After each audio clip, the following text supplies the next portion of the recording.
13장 1절로 9절 같이 읽겠습니다. 시작. 사울이 왕이 될 때에 40세라 그가 이스라엘을 다스린 지 2년에 이스라엘 사람 3,000명을 택하여 그 중에서 2,000명은 자기와 함께 믹마스와 베델산에 있게 하고 1,000명은 요나단과 함께 베냐민 기브아에 있게 하고 남은 백성은 각기 장막으로 보내니라. 요나단이 게바에 있는 블레셋 사람의 수비대를 치매 블레셋 사람이 이를 들은지라. 사울이 온 땅에 나팔을 불어 이르되 히브리 사람들은 들으라 하니 온 이스라엘이 사울이 블레셋 사람들의 수비대를 친 것과 이스라엘이 블레셋 사람들의 미움을 받게 되었다 함을 듣고 그 백성이 길갈로 모여 사울을 따르니라. 블레셋 사람들이 이스라엘과 싸우려고 모였는데 병거가 3만이요 마병이 6,000명이요 백성은 해변의 모래같이 많더라. 그들이 올라와 베다웬 동쪽 믹마스에 진침해 이스라엘 사람들이 위급함을 보고 절박하여 들과 수풀과 바위 틈과 은밀한 곳과 웅덩이에 숨으며 어떤 히브리 사람들은 요단을 건너 각과 길르앗 땅으로 가되 사울은 아직 길갈에 있고 그를 따른 모든 백성은 떨더라. 사울은 사무엘이 정한 기한대로 이레 동안을 기다렸으나 사무엘이 길갈로 오지 아니하매 백성이 사울에게서 흩어지는지라. 사울이 이르되 번제와 화목 제물을 이리로 가져오라 하여 번제를 드렸더니. 네, 우리가 오늘은 13장 이제 1절부터 9절까지 함께 우리가 보도록 하겠습니다. 이제 오늘부터의 이 본문은 사울이 이제 블레셋하고 전쟁을 하게 되는 그러한 이제 장면들을 우리가 13장에서 좀 볼 텐데, 그리고 14장에서도 볼 텐데,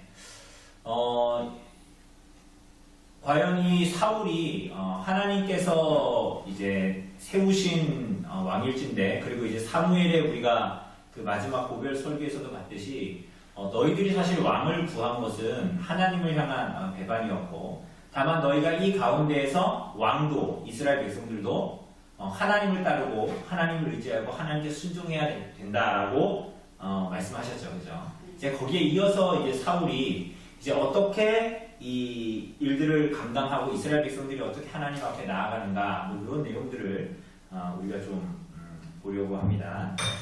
우선은 우리 한번 도입을 위한 질문, 우리 교재 108쪽에 있는 도입을 위한 질문, 한번 2번 우리 허집사님 한번 읽어주실래요? 여러분은 그 벽돌 같은 문제들에 대해 주로 어떻게 반응합니까? 문제로 인해 원망하고 불평합니까? 아니면 주춧돌을 삼아 집을 짓습니까? 이 문제가 사실 그 벽돌 같은 문제다라는 것이 그 앞에 있는 이제 간단한 도입을 위한 글, 이런 여기에 나와 있는 얘기인데요. 한마디로 우리들의 인생 가운데 우리들이 경험하게 되는 때는 우리가 이제 예상치 못한 어떤 문제들, 고난들, 그리고 그거를 이제 벽돌 같은 문제다라고 이제 이야기를 하는데, 여기 도입을 위한 글에 보면 여기에 이렇게 써져 있습니다. 데이비드 브루클린이라는 사람이 뉴스캐스터였는데 앵커였는데 이런 얘기를 했대요. 신은 가끔 우리 앞에 빵 대신에 벽돌을 던져놓기도 하는데, 어떤 이는 원망하여 그 벽돌을 걷어차다가 발가락 하나가 더 부러지기도 하고, 어떤 이는 그 벽돌을 주춧돌로 삼아 집을 짓기 시작한다, 이렇게 얘기합니다. 그러니까 그 문제가 우리 앞에 우리들의 삶에 닥치는 그러한 문제들이 우리가 예상하지 못했고, 뭔가 우리가 부정하거나 뭔가 불법한 일을 저질러서 우리들 앞에 닥쳐진 문제들이 아니라, 어떤 장애가 우리 앞에 이제 장애물과 같은 일들이 우리 인생 앞에 놓이게 된단 말이에요. 그걸 벽돌과 같은 문제다라고 얘기했는데, 이런 문제가 생길 때 여러분 어떻게 하냐라고 이야기합니다. 그러니까 아까 그 뉴스 앵커의 말대로 그 벽돌이 있으면 어떤 사람은 그 벽돌을 내 인생 앞에서 빨리 집어치우려고 어떻게든지 발로 그 벽돌을 걷어차려고 애쓴대요. 그래서 발가락이 부러지기도 한다고 합니다. 그러니까 비유적으로 말하는 거죠. 그러니까 어떤 사람은 그 벽돌을 주춧돌 삼아서 그 위에 집을 짓는다. 이것도 비유적인 표현이죠. 그 고통과 고난의 문제를 오히려 그가 다시 한번 일어설 수 있는 어떤 기초 삼는다. 뭐 이런 의미로 볼 수가 있습니다. 그죠? 여러분들은 어떻게 반응하십니까? 이거 어떻게 반응하셨고 또 요즘 어떻게 반응하고 계신지 우선 도입을 위한 질문에서 묻고 있습니다. 어떻습니까, 여러분? 문제로 인해서 원망하고 불평만 하고 있습니까? 아니면은 그것을 주춧돌 삼아서 뭔가 집을 짓는다라는 의미로 우리들에게 사실은 이렇게 환원하여서 보자면 오히려 이 문제를 통해서 하나님을 바라보고 오히려 하나님께서 이 가운데 우리 가운데 일하시도록 하는가, 아니면 그 문제 하나에만 완전히 몰입되어서 함몰되어서 그렇게 원망하고 불평하고 그렇게 살아가는가, 그걸 얘기합니다. 어떠신 것 같아요?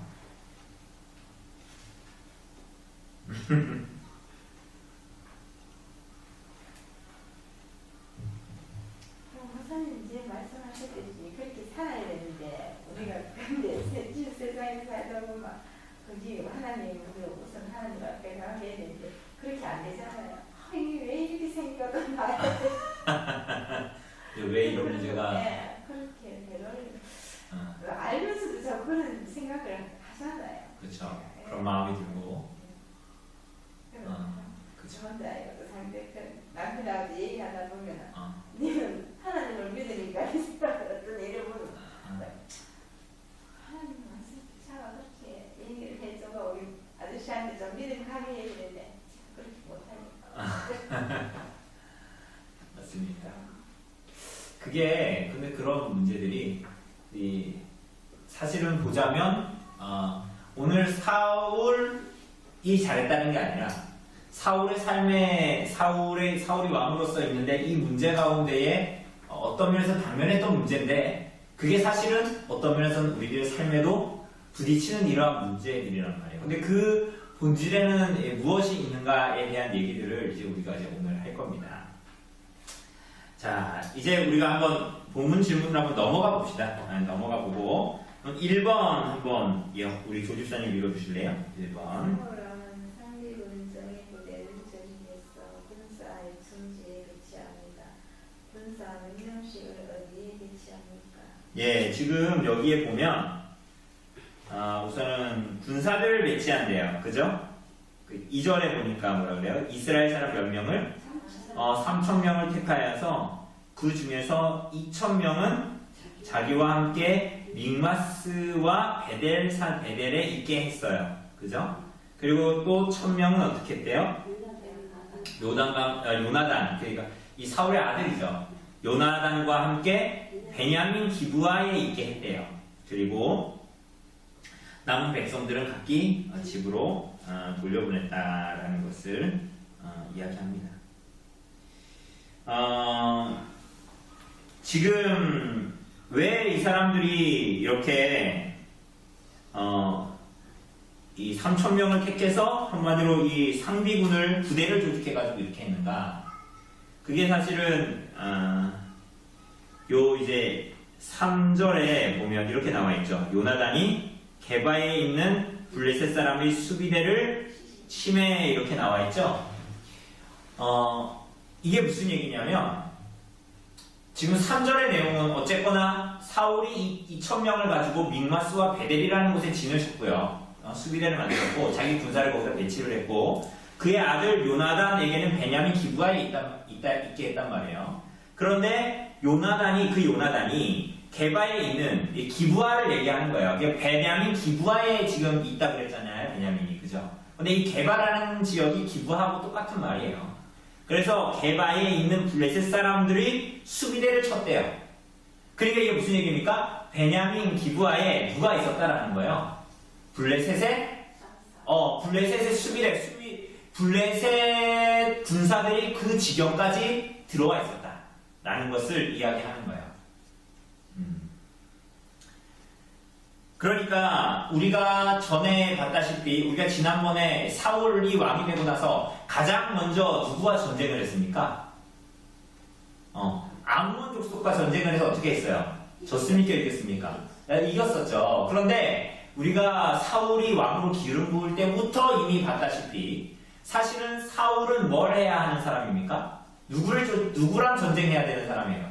원래 그의 임무가 있었죠. 그게 누구하고 싸우는 겁니까? 네, 오늘 본문에 나오는 이 블레셋을 쫓아내는 거였단 말이에요. 그래서 이 10장 6절에 보면 우리가 읽었던 10장 6절에 보면 이렇게 나오죠. 우리가 이거 전에 했었는데 10장 6절에 기름 붓잖아요. 사무엘이. 그죠? 우선 공적으로 왕으로 기름 붓기 전에 가서 이제 기름 붓고 이렇게 얘기하면 몇 가지 징조가 나타날 건데 10장 6절에 보면 뭐라 그러냐면 내게는 여호와의 영이 크게 임하리니 너도 그들과 함께 예언을 하고 변하여 새 사람이 되리라. 그 다음에 뭐라고 해요? 이 징조가 내게 임하거든. 이 징조들 내가 너에게 하나님이 널 왕으로 세웠다라는 징조가 임하거든. 어떻게 하랍니까? 너는 기회를 따라 행하라. 하나님이 너와 함께 하시느니라. 우리가 이거 본문 보면서 기회를 따라 행하라는 게 뭐였습니까? 하나님이 널 세운지 알고 너가 기부하러 가서 그 길갈로 가서 누구랑 싸우라는 거예요? 블레셋하고 싸우라는 거예요. 그 명령이었잖아요. 그런데 여기 순종했어요? 안 했어요? 하지 않았어요. 그죠? 우리가 이걸 봤잖아요. 10장 할 때. 그런데 여기 13장에 보니까 그가 그 일들을 감당해야 되는데 우선은 암몬하고 전쟁을 했고요. 그죠? 그런데 그것이 근원적인 해답이 아니었단 말이에요. 이미 그가 10장 6절에서 실패한 그 일, 사실은 그게 왕이 돼서라도 해야 될 일이었는데 어떻게 보면 10장에서는 그래 사울이 세력도 없고 아직 강력으로 되지 않았으니까 그래 블레셋하고 어떻게 싸울 수가 있겠어 라고 생각할지 모르지만 사실 13장에서는 이미 그가 왕이 된 상태였잖아요. 그죠? 이스라엘의 공적인 왕이 된 상태였는데 그가 여전히 블레셋하고의 전쟁을 머뭇머뭇거리고 있었다라는 것을 말합니다. 그러니 그가 그 블레셋이 그 이전보다 더 근접하게 들어와 있었다라는 거예요. 이 본문이 얘기해주면서 블레셋이 더 이스라엘의 왕이 사울이 된 이후에 오히려 더 그들을 더 옥죄고 있었다라는 것을 이야기합니다. 그런데 우리가 읽지 않았지만 이 본문에서 보지 않지만 1절에 보면 뭐라 그럽니까? 사울이 왕이 될 때에 40세라 그가 이스라엘을 다스린 지 2년에 이렇게 이제 이야기합니다. 그런데 이게 원래 원문에 보면 이렇게 나와 있어요. 좀 이상한 얘기가 될 수 있는데 이게 원문에는 원래 이렇게 나와 있습니다. 사울이 왕이 될 때에 1살이라 그가 이스라엘을 다스린 지 2년에 이렇게 나옵니다. 그 이상하죠? 사울이 원래 그러니까 우리가 추측을 해서 요나단이 어떤 군대를 다스릴 것이다. 그렇게 해서 지금 이후에 나오는 역사적인 인물들을 계산해 보니까 사울이 이때 나이가 약 몇 세다? 40세가 됐을 거라는 거예요. 그래야지 요나단이 한 20세 정도 되니까. 그리고 그때에 아마 다윗의 나이는 다윗의 소년이었으니까 10세, 10살 정도 됐을 거란 말이에요. 10살 그 어갓. 11살이나. 그래서 사실은 나중에 다윗과 요나단이 친구가 되었다라고 하지만 사실은 그 나이 차는 10살 정도 되었다는 거예요. 그런데 그것을 예측해서 사람들은 이 본문에서 사울이 왕이 될 때 40세라고 오늘 한글 성경에는 번역돼 있잖아요. 근데 사실 영어 성경만 봐도 제 영어 성경만 봐도 그가 1살이다 이렇게 나왔어요. 근데 왜일까요? 왜 1살이다 그랬을까? 1살은 틀림없이 아닐 텐데. 그럼 우리 이언이보다도 나이가 더 어리다는 얘기인데 어떤 사람들은 이걸 가지고 그가 그러니까 성경 원문에 그렇게 나와 있는 거예요. 이 히브리어 원문에 남아있는 사본들에. 그러니까 이상하잖아요. 그래서 어떤 사람들은 야 이거 좀 이 베껴 쓴 사람들이 사본을 일으키고 서기관들이 잘못 써서 41살인데 사가 앞에가 탈락되고 1살이다 이렇게라고 얘기하지만 사실은 그렇다기보다는 이게 의미가 있는 것 같아요. 사실은 그가 1살이다. 사울이 왕이 될 때 1살이다. 한 살이 되었다라는 것은 어떤 면으로 보면 사울이 기름 부음 받고 하나님의 영을 받아서 새 사람이 된 때부터 길갈에서 왕으로 확정될 때까지의 시기를 얘기할 수 있어요. 1년. 그리고 여기서 그가 이스라엘을 다스린 지 몇 년이 됐다 그래요? 2년. 그런데 이거는 왕이 된 후에 이제 이후에 15장이 되면 사울이 하나님으로부터 버림을 받게 됩니다. 그 제사 문제. 나중에 15장에 보면 그가 막 다 멸절시키라는데 멸절 안 시키고 막 남겨놓고 이러잖아요. 하나님께서 순종 안 하죠. 그래, 사실은 그때에 그가 결정적으로 하나님께 왕으로서 넌 이제 왕이 아니다라고 버림받은 게 바로 15장의 사건입니다. 그리고 사실은 사울이 왕으로 재임한 기간은 통틀어서 20년이에요. 20년. 그런데 실제적으로 나중에 15장 사건에서 이 버림받고 난 이후에 하나님으로부터 버림받고 난 이후에도 계속 왕의 직분을 그가 가지고 있단 말이에요. 18년 동안. 그러나 그가 그 전까지 하나님께 그러니까 왕이 된 이후로 15장까지의 사건까지 그가 왕으로서 최소한 하나님께 버림받기 전까지의 시간이 얼마다? 2년. 그렇게 되는 거예요. 이해되십니까? 그러니까 그가 사울이 왕으로 공식적으로 기름 부어서 길갈에서 왕으로 확정되기까지의 시간이 1년. 그리고 그가 15장에 버림받기 전까지의 그가 실제적으로 왕으로서 사람들에게 인정받고 더불어서 사실은 더 중요한 게 하나님께 그 직임을 받은 그 시기로 다스리던 왕의 임기가 몇 년이다? 2년이다. 그 시기에 일어났던 일이다. 굉장히 의미심장한 얘기입니다. 왜 그가 하나님께 버림받게 되는가를 사실은 보여주는 거예요. 그가 아까도 얘기했습니다. 15장 이후에 그가 10수년 동안 왕으로 계속 있어요. 그런데 그 시기는 사실은 그가 하나님 앞에 사실은 버림을 받았던 시기. 하나님께서 원하시는 왕으로서 일을 하지 못하던 시기였습니다. 그러니 그 시기에 뭐 합니까? 사울이 사실은 다윗이 왕으로 기름 부음 받고 그 이후에 다윗은 어떻게 됩니까? 계속 사울에게 죽음의 추격을 막 당하게 되잖아요. 이상하잖아요. 벌써 사울이 하는 짓이 이상하죠. 이게 뭐냐면 하나님께서 이미 다윗을 왕으로 세울 것을 결정하셨고 그래서 그 일들을 이제 벌어지고 이미 그때는 사울은 하나님께로 사실은 버림을 받고 그냥 열방왕처럼 그냥 있었던 그러한 왕이다라고 얘기하고 있습니다. 어쨌거나 그 2년 동안 벌어진 일인데 그 2년 동안 대체 무슨 일이 있었길래 그가 나중에 버림받게 되는가를 아주 극명하게 처음부터 이제 보여주는 것입니다. 자, 한번 2번 읽어주실래요? 2번. 요나단의 선제 공격으로 블레셋과의 전이 시작되었습니다. 백성들은 어디로 모여 누구를 따랐습니까? 예, 여기에 보면 이제 이것도 이제 얘기해 주잖아요. 원래 블레셋을 공격해야 되는 것은 누굽니까? 그 소명을 받은 사람은 누구예요? 사울이잖아요. 근데 누가 지금 갑자기 있다가 블레셋을 갑자기 막 공격하고 누가 해요? 누가 그래요? 사울. 아니죠. 본문에 보면 사울의 아들 요나단이에요. 이후에 보면 블레셋을 또 공격합니다. 요나단이. 그러니까 혼자 막 자기 호위 무사들을 데리고 막 가서 막 공격하고 막 그러거든요. 그러니까 이것도 벌써 보여주는 거예요. 나중에 다윗이 요나단의 친구가 되죠. 요나단은 왜 그와 친구가 되냐면 요나단은 그러니까 하나님의 뜻을 갈구했던 사람이에요. 이상하죠. 아버지는 하나님의 뜻대로 하지 않는데 그 아들은 참 하나님의 뜻대로 하려고 했어요. 사실은 어떤 면으로 보면 하나님께서 사울을 버리고 다윗을 왕으로 세울 것이다 라는 것을 아들 요나단이 알았단 말이에요. 그럼 어떤 면으로 보면 이런 거잖아요. 사실은 사울이 왕이면 누가 이어서 왕이 돼야 되는 거야? 아들. 누구예요? 아들? 요나단. 요나단이 조나단이잖아요.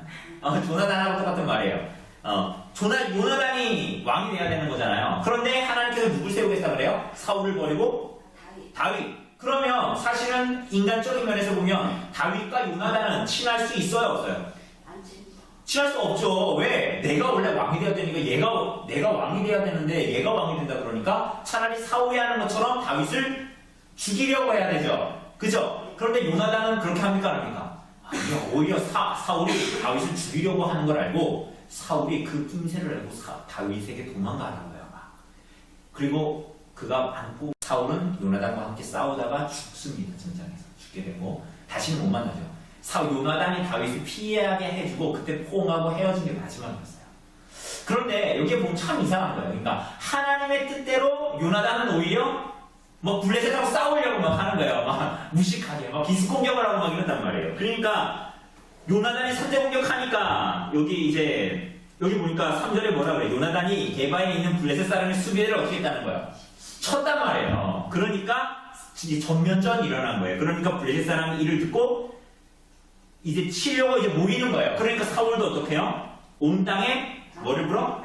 나팔을 불어서 블레셋 히브리 사람들은 들으라 다 모여라 이렇게 한 거예요. 근데 나팔을 불었다 그랬잖아요. 이 나팔이 뭐냐면 저기 우리 들어올 때 오는 그 양육 나팔이에요.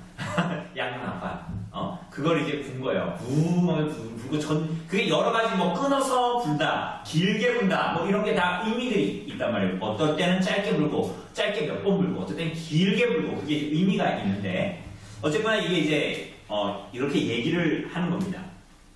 그래서 그 사람들을 다 이제 불러 모았어요. 길갈로 다 불러 모았죠. 4절에 보니까 뭐라 그럽니까? 온 이스라엘이 사울이 블레셋 사람들의 수비대를 친 것과 이스라엘이 블레셋 사람들의 미움을 받게 되었다 함을 듣고 그 백성이 길갈로 모여서 다 누굴 따랐다? 사울을 따랐다. 이 전쟁이 시작되는 거예요. 자, 우리 3번 읽어주세요. 이스라엘을 대하여 민마스의 진을 친 블레셋의 군대의 규모는 얼마나 되었습니까? 예, 이제 블레셋 수비대 딱 쳤다는 얘기 들으니까 옳다구나 하고 블레셋은 이제 전면전을 시작했던 거예요. 한마디로 막 한국 다 모아놓고 막 이랬던 거예요. 근데 그게 뭐냐? 민마스의 진을 쳤는데 그 부대의 규모가 어때요? 5절에 보니까 병거가 이 병거는 뭐냐면 전차예요. 왜 우리가 뭐 영화 같은 데나 이런 데 보면 말이 막 3마리, 2마리가 끄는 전차 있죠? 우리말로 지금 우리로 보면 뭐 탱크 같은 거겠죠? 그죠? 사람들을 한 번에 막 말로 막 몰고 가면서 칠 수 있는 막 이런 거란 말이에요. 그러니까 그게 몇 대? 3만 대. 그리고 또 마병이 6천 명이고 이 백성은 보병. 걸어서 그냥 칼 들고 싸울 수 있는 사람 몇 명이래요? 해변에 모래같이 여러분이 잘 보세요. 탱크 탄 사람은 3만 명, 마병은 말 타고 싸우는 사람은 6천 명이죠. 그리고 나머지 칼 들고 그냥 싸울 수 있는 사람들은 셀 수가 없다. 이게 셀 수가 정말 모래 같다는 건 아니고 셀 수가 없다라는 거겠죠. 그런데 이게 뭐 이런 사람들도 있습니다. 야, 이스라엘 땅이 얼마나 좁은데 거기에 그 병거 3만 대를 어떻게 끌어? 그리고 막 그 고대 전쟁을 보면 야, 아무리 그래도 3만 대라는 것은 어떤 대제국도 가질 수 없었던 것들인데 이건 정말 엄청난 제국의 전쟁이 되는 건데 이러면 이게 맞냐? 어떤 면에서는 과장일 수도 있겠죠. 그러나 우리가 이것을 보면서 생각해야 되는 것은 결국은 블레셋과 이스라엘과의 전쟁이 게임이 되는 거였다, 안 되는 거였다? 안 되는 거였어요. 그러니까 왜냐하면 이미 이 사람들은 철기 문화를 가지고 있어요. 그러니까 이 사람들이 철병거를 가지고 있었다는 것은, 병거를 가지고 있었다는 것은 뭐냐면 그들이 입고 있는 갑옷 이런 것들이 다 뭐예요? 철이에요, 철. 그런데 이스라엘 백성들은 뭐예요? 나중에 보겠지만 검을 가지고 있었던 사람이, 철로 된 검을 가지고 있었던 사람들은 사울과 요나단밖에 없었어요. 나머지 뭐 갖고 있었을까요? 얘는 청동기예요, 청동기. 공 같은 공. 치면 구부러지잖아요. 그리고 그나마 칼을 갖고 있으면 그나마 낫지. 이 사람들 다 뭐 하고 있었던 사람들이에요? 다 뭐 갖고 있었어요? 농기구가 싸우면 낫들고, 이게 쉽게 얘기하면 낫들고 괭이 들고 싸울 수밖에 없는 사람들이 누구예요? 이스라엘 사람들. 이길 수 있을까요? 없을까요? 전쟁 수, 정규병 수만 놓고 봐도 이 사람들은 바다의 모래 같은 병사의 수를 가지고 있는데 이스라엘은 아까 몇 명 갖고 있다고 그랬어요. 2절에 보니까 사울이 2,000명, 요나단이 1,000명, 합해서 몇 명? 3,000명. 정규군이 3,000명. 그리고 왜 칼 갖고 낫 갖고 싸울 수 있는 사람을 불러 모았지만 그건 사실은 병력에 큰 도움이 안 되는 거란 말이에요. 그런 상황 가운데 있는 겁니다. 사실은 근데 이게 여러분 이스라엘 백성들이 가나안 땅에 들어올 때부터 사실은 그 전쟁은 누가 하시는 거였어요? 하나님 하시는 거였어요. 그러니까 우리들이 봤을 때는 쉽게 얘기하면 돈 많고 능력 많고 권세 많고 재주 많은 사람들이 승리할 것 같은데 그 전쟁을 하나님께서 어떻게 했다라는 거예요? 다 돈이 필요 없고 전쟁, 권세, 명예, 재주 그거 다 어떻게 했다? 깡그리 하나님께서 완전히 무시해버리시고 그 전쟁은 이 세상의 모든 전쟁이 누구한테 속한 거다? 하나님께 속한 거다라는 것을 보여준 것이 이스라엘 백성들이 가나안에 가서 했던 전쟁들이 대부분이 다 보여준 거예요. 그거를 다. 그러니까 그들의 힘과 그들의 무기에 그 전쟁의 승패가 있었던 것이 아니었다라는 것입니다. 그죠? 그거 다 보여주고 있잖아요. 그런데 그것은 오늘 우리들이 이번 주에 봤던 우리 믿음으로 살다라는 그 첫 번째 아벨에게서도 명확하게 볼 수 있는 거예요. 하나님께서 뭘 원하시는가? 세상 사람들은 가인이 아벨을 죽이고 성을 쌓고 도시를 건설해서 사는 것을 대단하다라고 생각하지만 하나님은 거기에 눈이 있어요? 아니란 말이에요. 하나님께 믿음으로 나아가는 사람들에게 하나님의 눈이 있는 거죠. 그죠? 그거가 동일한 것입니다. 그런데 이미 이스라엘 백성들은 지금 눈이 거기에 가 있지 않죠. 이미 사울을 왕으로, 인간을 왕으로 세우겠다라는 그 취지 안에 다 이 그들의 믿음이 다 희석되어지고 다 지금 굉장히 후퇴되어져 있는, 믿음이 없는 실상은 그런 모습으로 나타나 있습니다. 그러니까 4번 한번 읽어보시죠. 4번. 이스라엘 사람들에게 암몬과의 전투에서 가졌던 여호와에 대한 두려움은 발견할 수 없었습니다. 그 대신 블레셋에 대한 두려움만 가득했습니다. 상황만 바라보았던 그들의 마음 상태는 어땠습니까? 예, 지금 이스라엘 백성들이 막 사실은 이때의 이런 두려움이라기보다는 우리가 지난번에 사무엘이 막 설교하고 내가 이 증거로 우리가 비를 내리겠다 이 주수기에 그때 사람들이 막 두려워했잖아요 하나님을. 그죠? 그러니까 이 사람들에게 하나님에 대한 두려움, 그래서 내가 우리가 죄를 짓지 않겠습니다 하나님께 순응하겠습니다 막 이랬잖아요. 그런데 이 사람들이 그렇게 하나님을 향했던 두려움이 있는 것이 아니라 이게 이 사람들의 마음을 사로잡고 있는 건 뭐예요?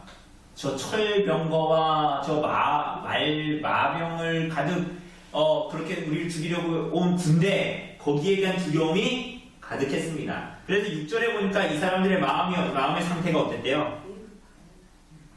이스라엘 사람들이 위급함을 보고 절박했다. 그러니까 이 절박했다. 이게 절박한 거 있잖아요. 막 압박을 받아가지고 어찌할 줄을 모르는 거예요. 그죠? 그래서 그다음 5번 읽어주실래요? 5번. 절박한 이스라엘 사람들은 어떤 행동을 취했는지 봉사를 중심으로 정리해 보십시오. 네, 6절 7절 보니까 이 사람들이 어떻게 했대요? 절박해서 어떻게 돼요? 굴과 수풀과 바위틈과 은밀한 곳과 웅덩이에 막 숨었다라는 거예요. 숨었고 또 어떤 이브리 사람들은 요단을 요단강을 건너갔대. 건너가서 블레셋 사람들이 이쪽 바닷가 쪽에 있으니까 아무리 쳐들어와도 어차피 강을 건너야 되잖아요. 거기에는 뭐 갓과 므낫세 지파들이 거기에 이 땅을 지배하고 있었잖아요. 물론 그 사람들도 이제 이방과 가까이 있었지만 어쨌거나 이 사람들이 어떤 사람들은 이 블레셋의 공격을 피하려고 아예 요단강을 건너서 도망갔어. 건너 갓과 길르앗 땅으로 가되 사울은 뭐라 그래요? 아직 길갈에 있고 그를 따른 모든 백성은 떨더라. 여러분이 잘 보세요. 그러니까 우선은 절박하여 그들이 숨었다라고 이야기하죠. 그러니까 이게 여기서 아주 그들이 숨었고 건넜고 떨었다 이런 것들이 다 이스라엘의 상태를 보여주는 거예요. 정말로 이스라엘 백성들은 숨었죠. 어디에? 수풀에. 그리고 우리가 지난번에 제가 이스라엘 갔다 왔을 때 왜 다윗의 뭐 그런 굴 보여드렸잖아요. 아마도 그러한 곳이 있다면 너무나 그러니까 다 숨은 거예요. 한마디로 막 땅 안에 숨고 막 은밀한 바위 틈으로 숨고 안 보이려고 막 숨었던 거예요. 어떻게든지 몸을 가려보려고. 그런데 여러분 이거는 잘 보세요. 사울이 기름 부음 받고 나서 나중에 공적으로 그를 기름 부음 받아가지고 제비뽑기 하잖아요. 그죠? 그래서 나중에 누가 뽑았어요? 누가 뽑혔습니까? 기스의 아들 사울이 뽑혔는데 사울이 있었어요? 없었어요? 없었죠. 뭐 하고 있었습니까? 어떤 짐짝 뒤에 숨어 있었죠. 예? 근데 그는 하나님이 그를 왕으로 세우실 거라는 걸 알았어요? 몰랐어요? 알았어요? 몰랐어요? 알았죠. 사무엘이 그 전에 미리 이렇게 막 사적인 기름 부음을 했잖아요. 근데 그가 겸손해서 나 이거 왕으로 나 이거 사람 앞에 나서야 되는데 이렇게 해서 그가 숨었던 것이 아니라 사실은 그게 우리가 뭐라고 그랬습니까? 그러니까 하나님을 그가 사실은 의지하지 않고 하나님의 통치에 대해서 순복하지 않는 마음이 사울에게 있었다 그랬잖아요. 기억나십니까? 그래서 그가 이제 숨어 있었던 거잖아요. 그죠? 하나님을 의지하지 않고 하나님의 통치에 순종하지 않고 그것을 인정하지 않는 것입니다. 그죠? 그러니 어떻게 돼요? 하나님을 의지하지 않으니 누구를 의지해? 보이는 건 나밖에 없고 상황밖에 없는 거예요. 그러니까 어떻게 해요? 싸워서 어차피 죽을 것 같으니까 어떻게 하는 거예요? 자, 그리고 또 뭐해서 어떤 사람들은 어떻게 했대요? 요단을 건넜다라고 이야기합니다. 그러니까 이 사람들이 히브리인들이라고 불림을 받잖아요. 여기 보니까 뭐 히브리 사람들이라고 얘기하고. 그러니까 이스라엘 사람들을 히브리 사람이라고 얘기하잖아요. 히브리 사람들. 근데 히브리라는 그 말의 뜻이 뭐냐면 건넌 사람들이에요. 건넌 사람들. 어디를 건넜을까요? 그 전에는.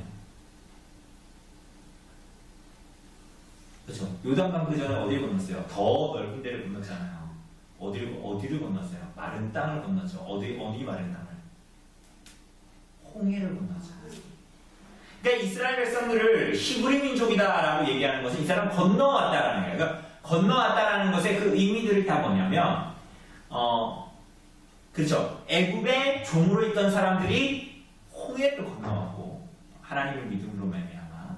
그리고 이 사람들이 나중에 가나안 땅에 들어갈 때도 어떻게 홍해를 건넌 것과 비슷하게 건너왔죠. 그죠? 요단강을 건너왔잖아요. 그죠? 그러니까 이렇게 하나님을 향한 믿음으로 하나님을 의지함으로 건너왔던 사람들이 어떻게 돼요? 요단을 다시 히브리 사람들이, 그러니까 이게 언어 유희죠. 그러니까 약간 이렇게 말장난 같이 이렇게 하는 거죠. 그러니까 뉘앙스를 주는 거예요. 이 사람들이 하나님 의지해서 건너온 사람들이 하나님 의지하지 않고 이제는 반대로 건너간다는 거야. 이스라엘 백성들이 지금 어떤 상태인가를 계속 얘기해 주는 거야. 그리고 마지막에 보면 이 사람들이 어떻게 했대요? 사울은 아직 길갈에 있고 그를 따른 모든 백성은 어떻게 했다? 떨었다라고 얘기하죠. 그를 따른 모든 백성들이 떨었다. 그죠? 그런데 이 본문을 뭐라고 해석할 수 있냐면 모든 백성들이 그를 따라 떨었다. 이렇게 해석할 수도 있습니다. 이 본문에는 그를 따른 모든 백성이 떨었다 그랬죠. 모든 백성들이 떨었다라고 얘기했죠. 그런데 이 본문은 다르게 해석하면 모든 백성이 그를 따라 떨었다. 이렇게 얘기했습니다. 이해되십니까? 그러니까 사울도 이스라엘 백성들만 떤 것이 아니라 누가 떨었다? 사울도 두려워 떨었다. 그래서 그 모든 백성들이 그를 따라 사울을 따라 떨었다. 이렇게 얘기합니다. 그러니까 이 모든 것들 그들이 숨었고 그들이 어떤 이들은 요단강을 다시 건너갔고 그리고 그 백성들이 떨었다라는 것은 이 사람들이 지금 이 상황 가운데에 이 고난과 고통 가운데에 누구를 의지하는가를 보여주는 거예요. 사실 하나님을 의지하지 않고 자기와 자기 환경만 보니까 저 사람들은 철 먹어가지고 근데 난 뭐 갖고 있는 거예요? 나 갖고 있네. 청동 갖고 있으니까 저는 거예요. 나중에 다윗은 뭐라 그래요? 너는 나에게 칼과 창을 가지고 나오거니와 나는 만군의 하나님 여호와의 이름을 가지고 나간다. 다윗은 이렇게 했잖아요. 그러니까 다르죠. 그러니까 확실히 다르잖아요. 그러니까 그렇게 가나안 땅을 들어왔던 사람들이 누구예요? 원래 이스라엘 백성들이에요. 만군의 여호와의 이름, 그죠? 전쟁을 행하시는 분이 누구라는 거예요? 하나님이라는 거예요. 여러분 이거를 굉장히 멀게 느끼시면 안 돼요. 오늘 우리들의 현실은 똑같은 거예요. 여러분 그게 이스라엘 백성들을 막 예배만 드리고 저 사람들은 하나님을 예배하고 그렇게만 종교적인 사람들이 그게 아니에요. 이스라엘 백성들이 여리고 성을 들어갔죠. 여리고 성 앞으로. 그건 실제 전쟁이었단 말이에요. 그들의 삶의 현실이었단 말이에요. 그죠? 우리의 당면한 문제도 그와 같은 거예요. 막 우리도 그러면 뭐 어떤 집이 사고 싶으면 그 아파트 주위를 매 아침마다 7바퀴 돌까요? 그걸 얘기하는 건 아니죠.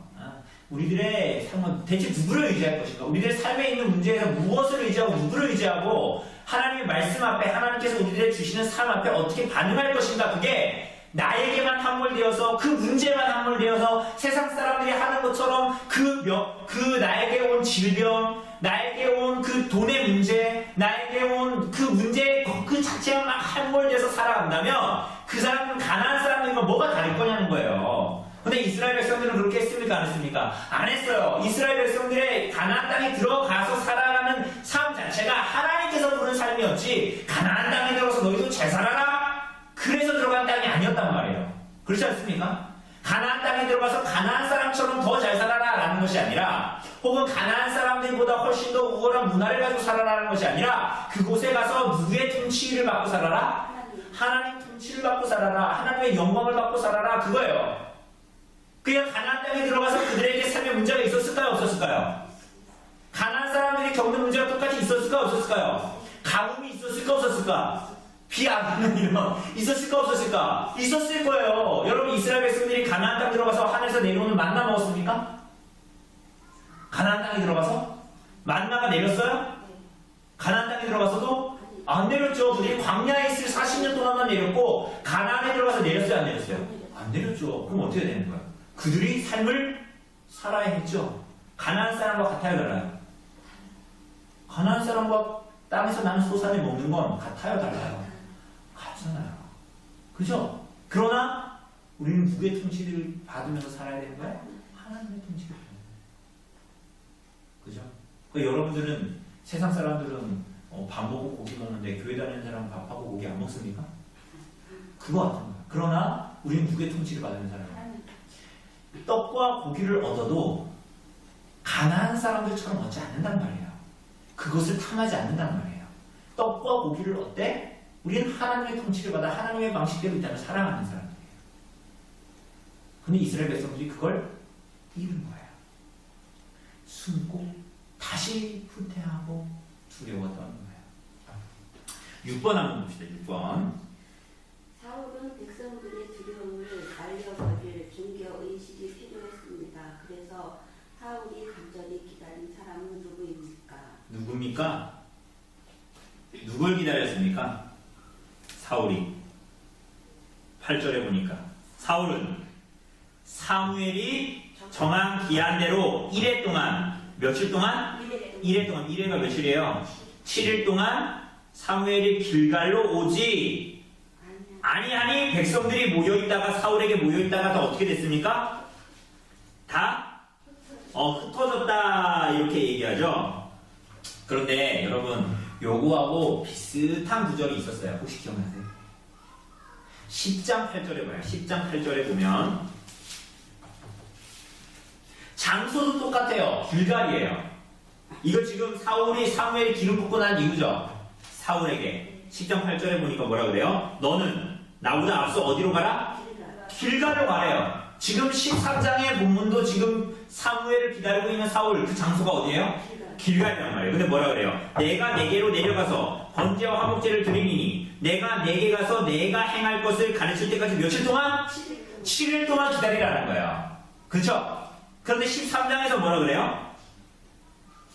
예, 아까 8절에서 이 장소는 길갈이고 사울은 사무엘이 정한 기한대로 며칠 동안 기다렸다고요? 1회 동안을 기다렸다. 그러니까 이게 10장하고의 그 시간이 똑같은 시간이다 이걸 얘기하는 거 아니에요. 10장 시간이 지났겠죠. 10장의 시간과 13장의 시간은 다른 시간이에요. 그러나 13장을 읽는 우리는 뭐를 기억할 수 있어요? 10장에 있었던 일을 기억할 수 있는 거예요. 그 장소도 어디였어요? 길갈. 그리고 그때에도 사울은 누굴 기다려야 됐습니까? 사무엘을 기다려야 했단 말이에요. 그런 사울이 순종하지 못한 사무엘의 첫 번째 명령을 상기시키는 거예요. 그러니까 사울도 지금 이 13장에서도 사무엘을 기다리지 못하고 하나님의 말씀에 불순종할 거다라는 그대로 보여주고 있는 거예요. 그죠? 그리고 아마도 사무엘이 정한 기한대로라고 했으니까 10장 이후에 아마 암묵적인 사무엘과 사울의 그런 규칙 혹은 선지자와 왕으로서 하나님 앞에 전쟁을 수행하기 위한 어떤 정해진 규칙, 성경에 기록되어져 있지 않지만 그러한 것들이 있었던 것 같아요. 그죠? 그러니까 사무엘이 정한 기한이라고 나오죠. 그런데 이래를 기다려서는 사무엘이 병거와 마병을 탄 막 군인들이 막 있고 막 사무엘은 오지 않고 그들을 막 위협하고 있고 그러니까 무서운 거예요. 그러니까 사 백성들이 다 흩어졌단 말이에요. 7번 읽어주세요. 사무엘은 오지 않고 백성들은 점점 흩어졌습니다. 다윗이신 사울은 결국 무엇을 합니까? 뭘 하죠? 화목제를 드리고 번제를. 그렇죠. 그러니까 번제를 하나님께 드리게 됩니다. 이해되시죠? 이렇게 왜 그랬을까요? 왜 그랬을 것 같습니까? 왜 번제를 드렸을까요? 겁심. 겁이 나는데 왜 번제를 드렸을까요? 하나님을 배우니까 하나님 있어요. 이제 아, 하나님 신뢰하고 두 가지 이유 정도를 우리가 볼 수가 있습니다. 6번 질문에도 나와 있어요. 첫 번째 이유는 뭐예요? 백성들의 두려움을 날려버릴 의식. 그러니까 이 번제나 화목제물 이렇게 예배하는 것이 여러분 예배 왜 합니까? 예배 왜 드려요? 막 이렇게 내가 오늘 예배 안 드리면 내가 그래도 복을 못 받으니까 기본적인 복이라도 받으려면 예배를 드려야겠다 이렇게 하십니까? 그래서 예배 드리세요? 아니죠. 우리 예배 왜 드려요? 하나님의 은혜에 감격하여 그분을 사랑해서 예배 드리죠. 아닌가요? 맞잖아요. 그렇잖아요. 그런데 지금 이 문제에서도 뭘 얘기해요? 그가 이걸 이제 종교의식에 마치 이런 거예요. 처음에 엘리 제사장 있을 때 블레셋이 쳐들어와가지고 전쟁하잖아요. 전쟁에 지니까 어떻게 했습니까? 장로들이 어떻게 하자 그래요? 저 성막 실로에 있는 뭘 갖고 가자? 법궤를 가지고 가가지고 전쟁하자. 그럼 어떻게 할 거다? 이길 거다. 그거 무슨 생각이에요? 그러니까 이 법궤를 뭐로 생각한 겁니까? 뭐 이 법궤의 상징이 하나님의 우리와 함께 하시는 뭐 이런 건데 하나님이 통치가 우리 가운데 있고 이런 건데 이 사람들에게 한마디로 뭐였어요? 저 문지방에 붙은 부적 같은 거였단 말이에요. 그러니까 이 사람이 가지고 이 사울이 가지고 있었던 생각은 하나님이 우리와 함께하고 전쟁에 이기려면 뭘 해야 되는 거예요? 예배부터 드리고 싶게. 그러니까 사업 시작하면 막 가게 열면 우리 지금 목사님 우리 가게 와서 개업 예배 좀 해주세요. 우리는 그런 분 없었지만 그건 뭐예요? 너무 감격스러워. 하나님이 참 우리가 어려운데 이런 가게를 열게 하시고 어쨌거나 이렇게 사업 시작해 감사합니다. 이런 마음이 아니라 이게 뭐 하는 거예요? 그러니까 세상 사람들은 처음에 굿하면 뭐예요? 빌딩 같은 거 전에 얘기했잖아요. 건물 세우고 막 뭐 한다 그랬어요. 막 돼지머리 갖다 놓고 막 이렇게 제사한다 그랬잖아요. 그게 뭐예요? 그러니까 한마디로 귀신이 이거 먹고 이 건물에서 나쁜 일 안 일어나고 장난치지 말게 주십사 믿는 거라고 그랬잖아요. 그런 거예요. 그러니까 부적과 같은 거예요. 사울은 또 하나는 뭐냐? 또 하나는 뭐냐? 그럴 가능성이 있고 또 하나는 뭐냐? 지금 이스라엘 백성은 도망가잖아요. 그죠? 그러니 어떻게 해요? 다시 이 사람들을 모을 수 있는 이 번제를 막 드리고 이러면 어떻게 하는 거야? 이제 사무엘이 와서 이제 하나님께 제사를 드리고 이제 예배를 이제 전쟁을 시작하는구나 이런 마음으로 백성들을 다시 모을 마음이 있었던 거예요. 그럼 모은 것 같아요. 두 가지 가능성이 있습니다. 어쨌거나 중요한 것은 그가 하나님을 의지하여 하나님께 이렇게 나아가고 하나님께 이 전쟁을 맡기는 그러한 류의 제사가 아니었다는 거예요. 예배가 아니었다는 것입니다. 여러분 사울의 심정이 이해가 가십니까? 여러분 어때요? 블레셋이 앞에 와 있어요. 전쟁은 해야 돼. 얘네들이 언제든지 쳐들어올 거야 지금. 그런데 빨리 우리 예배를 제사를 드리고 시작하기로 사무엘하고 같이 약속했어. 그죠? 그게 이미 아무의 약속이었어요. 이스라엘 백성들이. 이 사울과 사무엘. 그죠? 근데 안 와. 근데 사무엘이 안 와서 화목제와 번제를 드리지 않으면 전쟁을 하지 못해. 그죠? 근데 블레셋 언제 쳐들어올지 몰라. 근데 이스라엘 백성들은 막, 쟤네 점점 오는데, 니가 사울 어떻게 하려고 그래? 그러면서 막 도망가. 죽을 것 같으니까, 전쟁하다가. 여러분들 같으면 어떻게 할 것 같아요?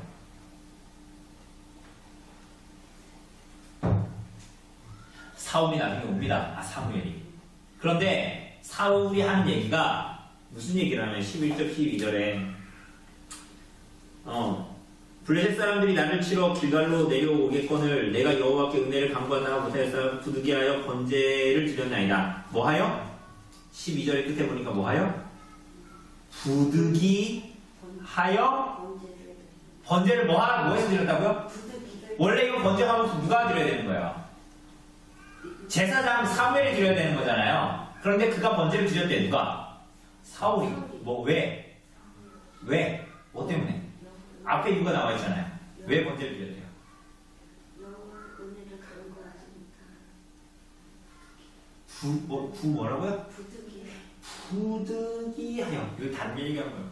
어쩔 수가 없어서 이렇게 얘기하는 거예요. 정말 너무 막 쫄려가지고 백성들 다 떠나고 블레셋은 정말 문 앞에 나와 있고 어쩔 수가 없어서 전쟁했다는 거예요. 동의되십니까? 사울의 말에. 그때 우리도 사울 같았으면 우리도 그랬을 것 같아요. 동의가 돼. 막 20년씩으로 동의가 되죠. 막. 그죠? 그러니까 이거를 어쩔 수가 없어 특이하여 진짜 내 하나님 말씀이지만 참 어떻게 할 수가 없었다 이 말이 뭐냐면 다른 얘기를 하자면 하나님 보고 지금 내가 지금 급한데 이 얘기예요. 이게 아주 순환해서 부득이하여 사무엘이 왔으니까 부득이하여 어쩔 수 없이라고 얘기하지만 이게 우리들의 말로 쉽게 얘기하자면 하나님 이거 보고 지금 내 발등에 지금 문제가 생겼네. 지금 하나님 이거 보고 주의고 뭐 예배고 뭐 그게 무슨 얘기야. 여러분 이게 어쩔 수 없이 어떻게 합니까? 어쩔 수 없이 그렇게 한 것을 이게 무슨 얘기냐면 항상 하나님을 두 번째 놓겠다는 것이죠. 여러분 이 얘기를 잘 생각하셔야 돼요. 여러분 이게 아무 일 아닌 것 같죠? 어쩔 수 없어. 인간인지라 어쩔 수 없어서 부득이하여 라고 생각하지만 그 안에는 뭐가 되냐면 하나님이 두 번째라는 거예요. 우리가 아무리 거룩하고 경건한 표정을 지어서 그런 얘기를 해도 착한 표정을 지어서 그 얘기를 해도 그 사람의 심중에는 뭐가 있냐면 하나님이 두 번째라는 얘기예요. 예? 우리가 여기 핑계댈 수 있습니까? 그 얘기예요. 사실 그게 사람 듣기 좋게 얘기하려고 어쩔 수 없이라고 얘기하는 거지 하나님이 두 번째인데요 이렇게 얘기하는 거예요. 그래서 사울의 마음에 이게 있었다는 거예요. 이게 뭐예요? 우리가 전에 봤다시피 그 하이델베르크에 나와 있는 우상 숭배가 뭡니까? 라고 물어봤을 때 무언가를 하나님과 대등하게 놓거나 하나님보다 우월한 곳에 놓는 것 그게 우상 숭배예요. 여러분 집에 불상이 있거나 부적이 있거나 불상 앞에 기도하지 않은 하나님 앞에도 잘 기도 안 하는데 불상 앞에 기도하는 게 뭐 그러니 우상 숭배가 그거 한다고 해서 우상 숭배가 아니라는 거야. 본질적인 게 뭐냐는 거야. 그 하이델베르크가 우리 소유림보다 또 우리에게 얘기해 그거예요. 어쩔 수 없어 부득이하여 하나님 말씀대로 못한다라는 우리들의 삶의 많은 내용들의 본질은 뭐냐면 죄인의 아주 제거되지 않은 그 죄의 그 부패의 찌꺼기들이 우리 안에 있는 거예요. 근데 그 본질은 뭐예요? 아주 가벼운 죄가 아니에요. 그러니까 가벼운 죄는 없어. 사실 우리들의 모든 죄는 다 뭐냐면요. 하나님을 두 번째 두는 거예요. 다. 이걸 좀 더 극명하게 우리들이 시쳇말로 하는 얘기를 하면 하나님이 이거 뭐고 지금 내 앞에 떨어진 상황과 상경이 중요한 거고 지금 당장 내 판단이 중요한 거다. 이렇게 얘기 안 할 뿐이지 그 죄를 지는 마음에 그게 있는 거예요. 하나님이 이거 뭐고 내 쾌락이 중요하지. 하나님 이거 뭐고 내 욕심이 중요하지. 하나님 말씀 지키는 거 보고 그냥 내가 지금 현재 이걸 하는 게 내 마음을 급하게 하는 이게 더 중요한 거야 라는 하나님을 사랑하지 않는 게 있는 거예요 사실. 그러니까 우리 자꾸 핑계를 대고 그럴싸하게 사람들이 날 그렇게 안 봤으면 좋겠다 라는 마음으로 바리새인처럼 포장하는 거지. 그렇지 않습니까? 그래서 얘기하는 거예요.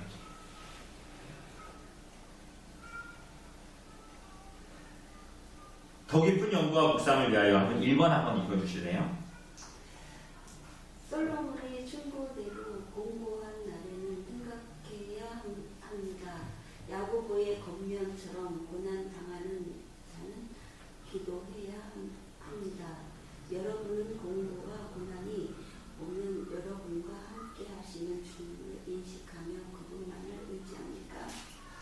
솔로몬이 저기서 얘기했죠. 공고한 날에 오는 생각하라. 공고한 날에는 생각하라. 그리고 야고보는 뭐라 그럽니까? 고난당하는 자는 기도하라. 여러분, 기도가 뭡니까? 여러분, 우리가 이번 주에 이제 오는 주에도 나누겠지만 기도한다는 것은 우리들의 믿음이 하나님께 얘기하는 거예요. 우리들의 믿음이 하나님께 말하는 거. 그게 뭡니까? 기도인 거예요. 여러분은 공고와 고난을 당할 때 여러분과 함께 하시는 주인을 인식하며 그분만을 의지합니까? 라고 묻습니다.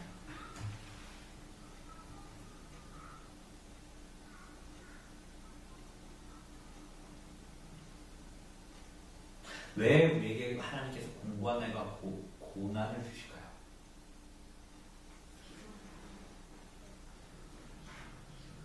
그죠? 기도한다는 건 왜 믿음이 우리가 하나님께 말한다는 건 뭡니까? 우리가 누구를 의지하는 거예요? 하나님만 의지하고 의존하겠습니다 라는 고백이에요. 그러므로 나중에 사울이 폐위가 되잖아요. 사울이 왕으로서 하나님께 버림을 받게 됩니다. 근데 그것은 그가 도덕적이고 윤리적인 문제가 있다기보다는 사실은 그 이전에 그에게 뭐가 있었다는 거예요? 하나님을 향한 믿음이 하나님을 의지하지 않는 거예요. 그게 사울의 그 문제였어요. 그러니까 사울이 막 소나 낙이 빼돌렸다, 그게 문제가 아니에요. 그 중심에는 뭐가 있는 거예요? 너가 정말 하나님을 믿고 하나님을 의지하느냐 라는 그 신앙의 문제가 그 안에 있었던 거예요.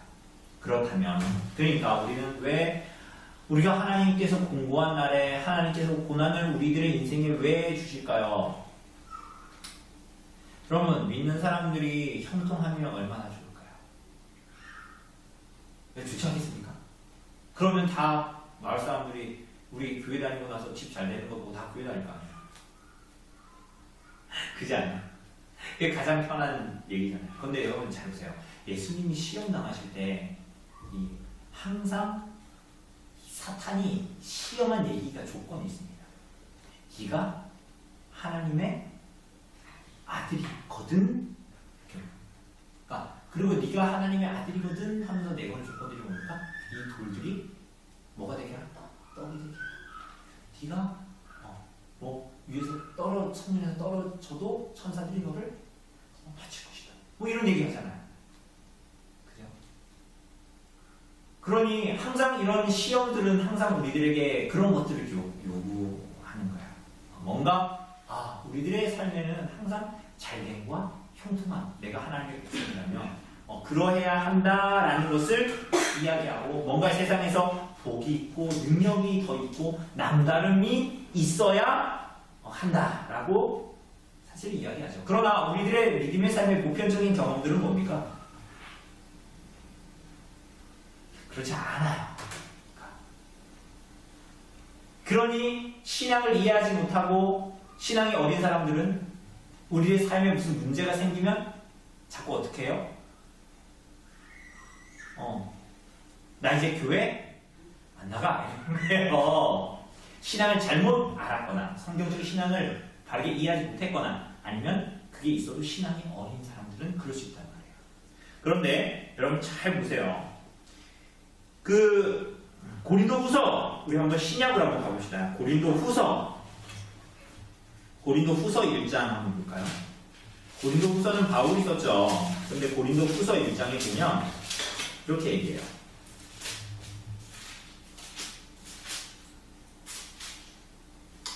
8절 9절에 보면 287조, 고린도후서 8절 9절 보면 우리 한번 같이 읽어볼까요? 시작. 형제들아, 우리가 아시아에서 당한 환난을 너희가 모르기를 원하지 아니하노니 힘에 겹도록 심한 고난을 당하여 살 소망까지 끊어지고 우리는 우리 자신이 사형 선고를 받은 줄 알았으니, 지금 어떤 상태예요? 이게 이게 이 엄살 피우는 게 아니라 힘에 겹도록 심한 고난을 받아가지고 살 소망을 이제 내가 하나님께 가는구나. 아예 살 소망을 끊어졌고 우리 사형 선고 받은 줄 알았단 말이에요. 그러니까 근데 뭐라 그래요? 이는 우리로 자기를 의지하지 말고 오직 죽은 자를 다시 살리시는 하나님만 의지하게 하심이라. 우리들의 인생에 공고한 데가 고난이 오는 이유가 뭐래요? 하나님을 의지하는 거예요. 그죠? 여기에 핵심이 있어요. 그리고 하나님이 혹 하실 수 있으면 그가 당한 고난에서 어떻게 하실 거예요? 하나님께서 건져주시겠죠. 맞습니까? 맞아요. 그러나 하나님께서 이 공고와 고난 가운데 그를 혹시 버릴지라도 그를 그 문제에서 건지실지라도 하나님께서 건지시건 말고 그건 중요한 게 아니란 말이에요. 그 문제가 여전히 우리들의 인생의 마지막까지 괴롭히건 왜? 그러니까 바울을 인생의 마지막까지 괴롭혔던 사탄의 가시를 제거해 주기를 하나님께 강구했지만 하나님께서 그거 해줬어요? 안 해줬어요? 사탄의 가시를 제거해 주셨어요? 3번이나 강구했지만 하나님께서 제거해 주지 않으셨어요. 그러니까 쉽게 얘기하면 예를 들면 조집사님, 허집사님 저에게 인생에 해결하고 있는 문제가 있어요. 그런데 그 문제가 해결해 주십사하고 하나님께 매달렸지만 하나님께서 여러분들의 이 땅에서 인생이 끝날 때까지 그 문제가 해결되지 않게 하셨단 말이에요. 하실 수도 있죠. 혹은 거기서 건져낼 수도 있고요. 그런데 그것 자체는 중요하지 않다는 얘기예요. 아주 이상한 얘기 하는 거예요. 세상 사람들은 교회 다니면 불교 다니면 그 문제가 해결돼야 안 해결돼야 돼요? 해결돼야 된다고 생각하죠? 그죠? 정성과 치성을 다하면 해결돼야 된다는 거예요. 그런데 바울은 뭐라고 그러는 거예요? 이 문제가 해결됐다 그래요? 안 해결됐다 그래요? 안 해요, 안 돼요. 물론 여기서는 살았다라고 얘기해요. 그러나 살았다. 그리고 나중에 사탄의 가시 자기 몸에 그게 간질인지 안질인지 몰라요. 치명적인 것. 그런데 그거 하나님 나 치유해 주십시오라고 했지만 하나님께서 그거 해결해주지 않겠다라고 얘기하면서 뭐라 그래요? 네 은혜가 내게 족하다. 내가 너에게 준 은혜가 족하다 이렇게 얘기하셨죠. 네, 그게 무슨 얘기예요? 그 문제 해결이 중요한 것이 아니라 이 땅에서 하나님께서 요구하시는 것이 뭐예요? 그 공고한 날과 고난의 날이 있고 우리들에게 해결되지 않는 문제와 아픔을 여전히 두시고 때로는 그게 해결되고 해결되지 않아도 그에게 정말 원하시는 건 뭡니까? 그가 누구를 의지하는 거예요? 하나님을 의지하는 거예요. 하나님만 의지하는 거예요. 해결되면 하나님께서 여기서 나를 건져주셨구나 하고 감사하고 하나님 말씀에 순종하며 살아가는 거예요. 어떻게? 우상숭배하지 않고. 하나님께서 건져주지 않으셨어요. 그럼 어떻게 하는 거예요? 하나님께서 내게 주신 은혜가 족한 줄 알고 그래도 하나님 의지하는 것을 포기하지 않고 다니엘의 세 친구들처럼 뭐라 그래요? 왕이시여 만약 우리가 섬기시는 하나님이 우리를 건지시지 않아도 우리는 당신이 세운 저 우상에 절할 수 없습니다 라고 우상 숭배하지 않고 우리들의 마음에 우상 숭배 하나님을 두 번째로 놓지 않고 하나님의 말씀을 따라 그의 일생을 끊임없이 몸부림치며 살아가는 거예요. 그게 바로 히브리서 11장에서 봤던 믿음은 말하는 것들의 실상 보이지 않는 것들의 증거라고 해요.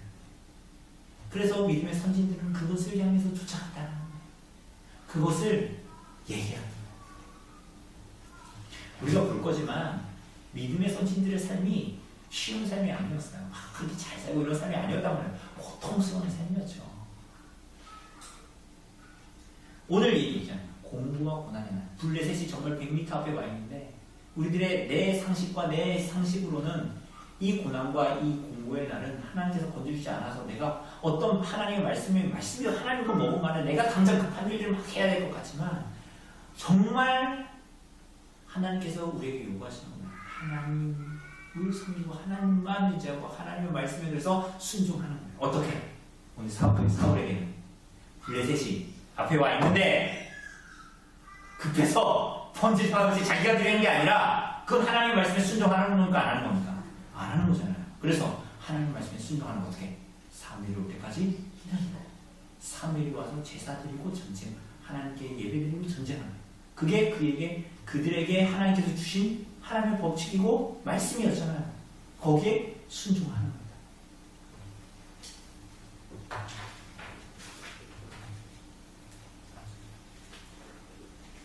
그래서 우리 뒷장에 넘어가면 112쪽에 2번에 보면 이렇게 얘기하고 있죠. 한번 읽어주실래요, 주 집사님? 사울이 번제를 드린 것은 미신적인 행위였습니다. 예전에 사무엘이 번제를 드려 우리로 블레셋을 물리신 것을 생각하면 기독교의 종교 시대를 미신적으로 이용하지는 않습니다. 네, 한 걸음 더 나아가서 그렇다면 본질적으로 우리들이 하나님께 드리는 예배와 하나님께 드리는 찬송과 하나님의 말씀을 묵상하는 것과 하나님께 기도하는 것과 그리고 성도가 우리 구역 모임이나 것처럼 하나님의 말씀으로 우리의 삶을 나누고 우리들이 같은 말씀으로 하나님 안에서 교제하는 이 모든 것들이 허례허식이 아니라 종교적인 어떤 거칠애가 아니라 어떤 우리가 그냥 이 사울이 했던 마치 이 번제와 같은 것이 아니라 그죠? 그 자체가 하나님을 사랑하고 우리들의 존재의 목적 그 자체가 된다는 거예요. 그죠? 하나님을 의지하는 것, 하나님을 사랑하는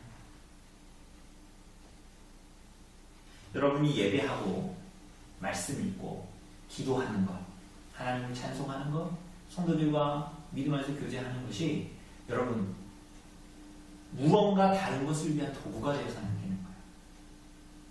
그죠? 여러분이 성도 안에서 친교하는 것이 내 무언가를 위한 도움을 위한 도구가 되지 않고 우리가 예배하는 것이 내 복을 위한 무언가를 위한 도구로서 사용되어지는 것이 아니고 내 기도가 그냥 복받기 위한 내가 무언가를 위한 도구가 되는 것이 아니라 기도가 내가 말씀을 읽는 것이 내가 무언가 지식적인 것을 얻고 무언가 자랑하기 위한 것이고 무언가 내가 복받기 위해서 말씀을 도구로 사용하는 것이 아니라 그 자체가 우리들의 본질을 드러내고 우리들의 존재의 목적을 드러내는 것입니다. 예를 들면 교제, 성도가 교제하는 것, 그건 뭡니까? 그것 자체가 목적이에요. 쉽게 얘기하면 우리들이 성도 안에서 서로를 믿음으로 다독이고 말씀으로 우리가 서로 나누고 우리의 삶을 나누고 믿음으로 격려하고 이런 것들이 그것 자체가 무엇보다 중요한 우리들의 목적이어야 된다는 거예요. 내가 그렇게 해서 이 사람과 친밀하게 그렇게 돼서 예를 들면 무슨 일을 열심히 해요. 일을 하는데 뭔가 친구가 더 있으면 도움이 되겠지? 이렇게 얘기를 하고 우리가 친분을 하면 앞으로 교회 일을 하는데 더 도움이 될 거야. 이러한 것이 아니라 이런 도구가 되는 거예요. 그것들이. 뭔가 활동을 위한 도구가 되는 거라고요. 그러면 그건 2차적인 거에 되는 거예요. 가식적인 것이고 허례허식이 되는 거예요. 사실은. 그런데 우리들의 성도의 교제는 뭡니까? 성령께서 우리에게 주시는 이 성도의 교제는 그 자체가 목적이 되는 거예요. 왜? 저 사람의 본질에는 누가 있어요? 하나님이 계시고 이 사람의 본질에도 하나님이 계시기 때문에 우리가 그 안에서 하나된 것을 그냥 누리는 거예요. 그것이 가장 중요한 것이죠. 성도의 본질입니다. 무언가 다른 것을 위한 것이 아니에요. 예배를 드리는 것도 마찬가지예요. 다른 것을 위한 도구가 아니에요. 복을 받기 위한 도구가 아니란 말이에요.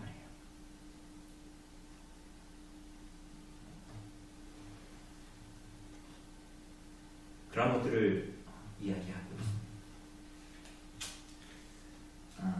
오늘 우리가 이 말씀을 좀 기억하면서 우리가 좀 말씀 마무리했으면 좋겠습니다. 제목이 번제를 드린 사업입니다. 그죠? 우리가 공고와 고난의 날, 우리들의 환경과 상황 가운데서 일어나는 많은 삶의 현실 속에서 번제를 드린 사울처럼 그렇게 해서는 안 된다는 말이에요.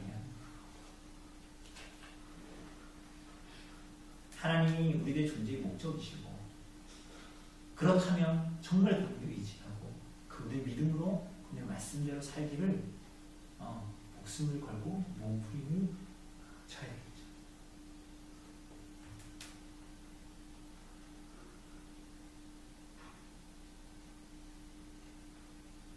우리는 이렇게 믿음으로 살지 않으면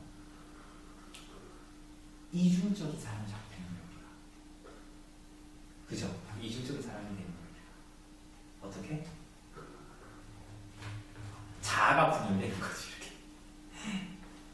내가 교회 안에서, 예, 집사님하고 집에 와서, 이렇게 하진 않겠지만, 그래, 겉으로 드러나진 않겠지만, 사실 속으로는 자꾸 어떻게 하는 거야?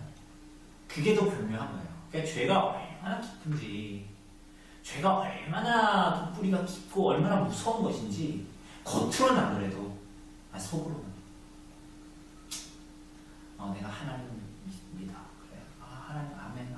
그 말씀으로 믿음으로 살아야지 라고 하지만 우리가 말로 하지 않지만 속으로는 자꾸 하나님의 말씀대로 하지 않는 삶을 살기를 즐겨하면 어떻게 되는 거야? 이중인격으로 사는 거야. 자부녀처럼 사는 거야. 자꾸 그러면 어떻게 될까요? 그게 익숙해지는 거지. 그러면서 두 인격으로 이 땅을 살아가고 두 인격으로 믿음의 생활을 하고. 그래서 우리들의 삶에 하나님이고 뭐고 내 발에 발등에 떨어졌는데 그게 아니라 어쩔 수 없어서 부득이하여서가 아니라 하나님이 살아계시고 그분의 그래서 하나님의 말씀이 오늘 우리에게 주시는 말씀이라면 그 말씀에 순종하고 그분을 의지하고 우리들의 삶의 모든 것이 하나님의 손 안에 있다는 것이 정말로 맞다면 그죠? 하나님이 정말로 살아계시다. 우리들의 믿음 가운데에 믿음으로 살아가시는 그죠? 그 하나님 바라보고 살아가시는 성도님들 되시기를 바랍니다. 다음 주에는 우리가 13장 다음 주에는 제가 집중회의가 있어서 모임을 못합니다. 그래서 우리가 그 다음 주에 우리가 이 불순종의 결과 좀 맞아보도록 합시다.